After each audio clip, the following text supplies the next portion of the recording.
that gives you Monday, dipping glitters and sparkle all day.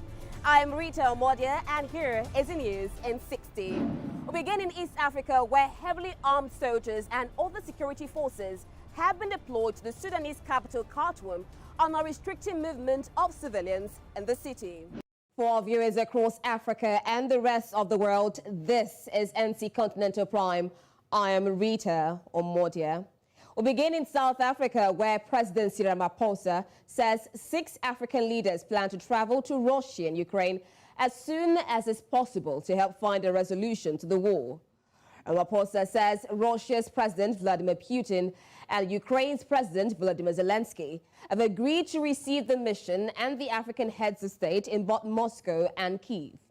He says he has held separate telephone calls with Putin and Zelensky, where he presented an initiative drawn up by Zambia, Senegal, the Republic of Congo, Uganda, Egypt, and South Africa. Now, within the African context, Wagner's footprint extends across a broad spectrum of endeavors encompassing military operations, the provision of security services, and alleged involvement in resource exploitation. Acting as a quasi-mercenary entity, the group stands accused of fueling conflicts and exacerbating political crises in several countries, including Libya, Sudan, Mali, and the Central. I mean, there's a whole lot to talk about, and I'm going to bring it fast forward to what we're seeing presently between Russia. We've seen the leader also of the Wagner group, that's Yevgeny Prigozhin, and we're seeing a situation where it's somewhat looking like the group has been disbanded. Meanwhile, we have its operations still active in Africa. What remains the fate of it? What are we next to see with situations going on between Wagner and the Russian military? Of course, this is a very interesting development for the Wagner Group. When they made a move against the hand that feeds them, and they wanted to march onto Moscow, even if they're claiming that they were not after President Putin, but they were actually after punishing the...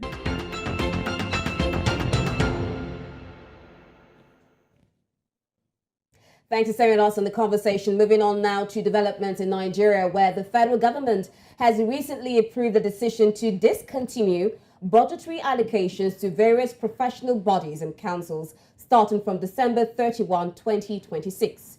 This new directive was communicated through a letter sent from the Budget Office of the Federation to the Registrar of the Nigerian Council of Food Science and Technology, an agency operating under the Federal Ministry of Science, Technology. Nigeria will be 62 years this year, along with other African countries who also got independence during her reign. For Africa as a continent, how would you rate independence from the colonial? What have we achieved? Are we a giant? If we are a giant, where?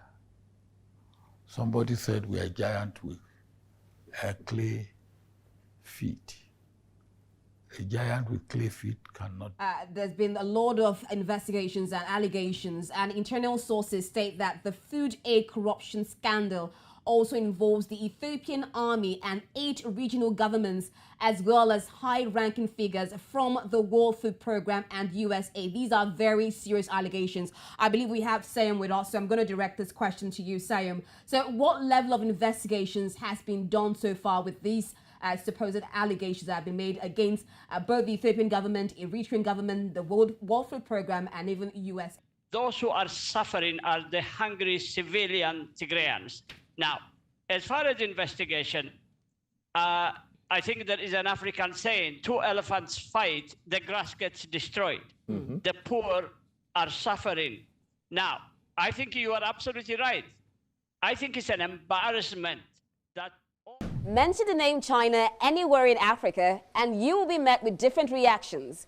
China's relationship with African countries goes back to the 7th century and have continued to present times.